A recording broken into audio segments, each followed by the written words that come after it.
Hi, this is Bob Roepke, and we're back at Christmas in May with Mary Monteith, and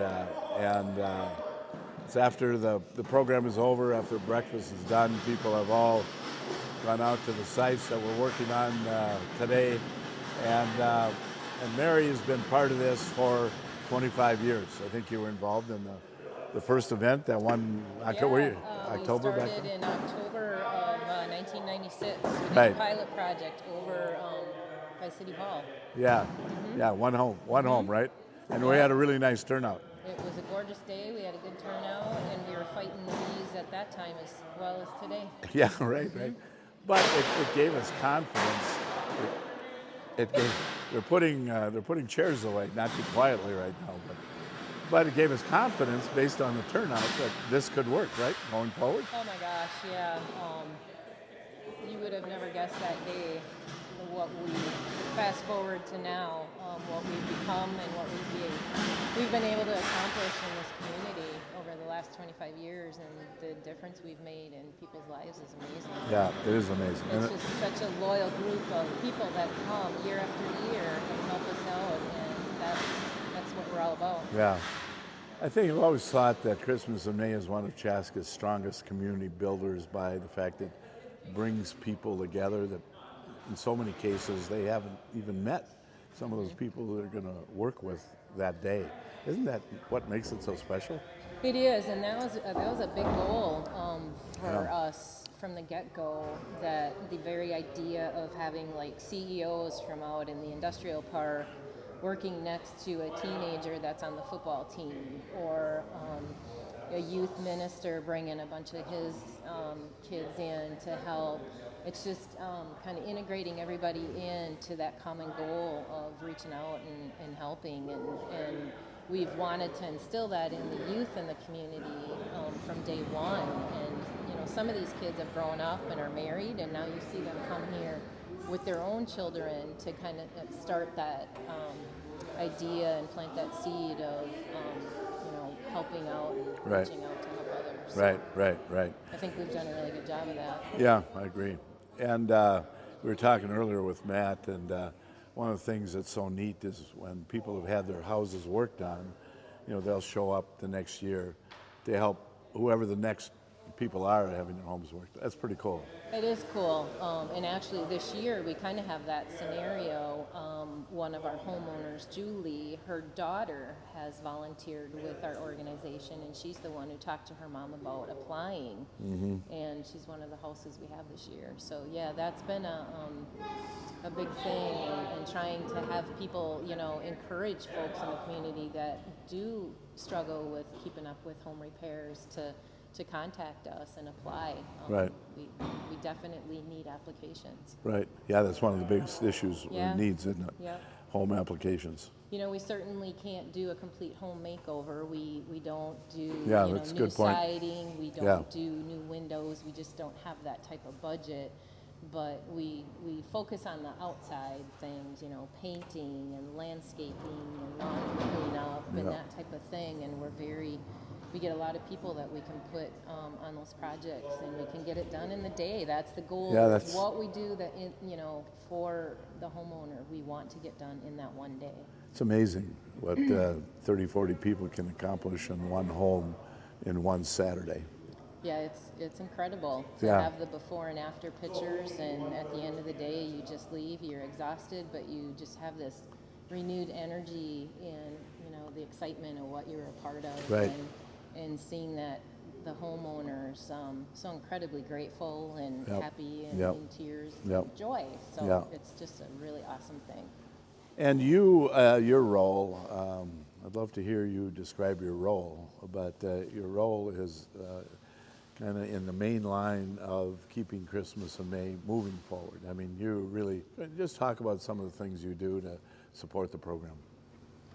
Well, initially, I started with kind of being the point person for the application and determining eligibility income-wise and asset-wise, and talking to the applicant and kind of trying to trying to get to know them in a very short time frame, Right. to make sure they would be a good fit for us. But that's evolved over the years where really I'm kind of the primary point of contact with the homeowner through the whole process. So trying to keep them calm and get them excited about what's happening and knowing that it's all good stuff, and we want them to be happy at the end of the day. So if communication is key with, staying in touch with them and the house captain. So over the years, it's evolved over many different areas of doing different things, but the primary one still is kind of the communication with the applicants and the homeowners as they're chosen, and we work on their home that day. And you also kind of provide leadership to the selection process too, in terms of going out and evaluating the work to be done, the work that's requested, and the work that we can accomplish in the one day. And you go out with house captains that we have, and you talk a little bit about that? Yeah, we so typically in like March or early April, we try to get out to tour the applicants' homes and kind of have a visual so we really can understand what the homeowner is asking help with, to make sure that we have that ability, and if it's something, again, that we can get done in that one day. And there's myself and probably easily another 4 or 5 people, some of the guys that are skilled and have the niches that we need, whether it's, carpentry or plumbing or any of that type of thing. We want the experts to look at that to make sure that one thing might not lead to another problem that's outside of our window of opportunity. So it's really key to making sure that we understand what we're getting into and what we can get it done in a day. Exactly. Right. And sadly, there are times that it's just way beyond our means, both with not having the skilled help that we would need as well as budget-wise. So, Yeah. So at the end of the day, I mean, if you were just to summarize how you feel about the program, and I think you've done this already to a degree, but just if you're talking to the people out there, and what is it that motivates you, to continue to be involved, and why would we ask others to consider, showing up at these in the future? I mean, what would you say? I think I would say that at the end of the day, when you are leaving and you're looking at what you were a part of and what you accomplished, I think you're going to have just such an amount of gratification that you're going to feel, and feel good about yourself and knowing that you had a part of making a difference in someone's life. And for me, that's key. There's a lot of good things in life, and there's some things that are not so good, and this makes me feel happy. I get to socialize, I get to meet new people, I get to hang out with you guys. It's just a fun day, and the bonus is you're making a big difference for someone. Yeah, we're creating and helping to create an even stronger community by doing this, by showing how we can help each other, help other community members. Yeah, and you just have such a diverse group. Yeah, you have the mayor, that's right. You have CEOs, you have the food team, and all these different the football people. coach and baseball coaches and players, the and players, the baseball team. Every faith year community they show representatives. up. Yep. The faith community has been an integral part. Pastor Snow gets the message out, and it's just it's a really cool thing. Right. It's another way other than Christmas to hear about the Christmas story that he reads as part of his invocation. Story when it's 50 degrees out. Yeah, exactly. But it's a great story, and it never gets old. So.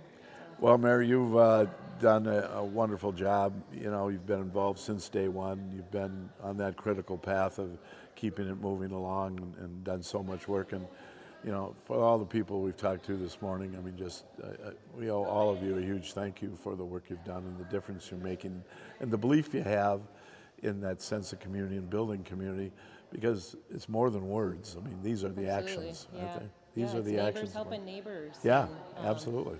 And if anyone's interested in the board, feel free Good to reach point. out to any one of us. We're always looking for new board members Absolutely. and marketing people. Yep. So I don't think you'll regret it. So No, yeah, reach out and find us. You know Yeah. where to find us, right, Kevin? that's a good point. That really is a good point. So join us. We look forward to Yeah. meeting you and having you involved maybe next year. Thanks. Thank you.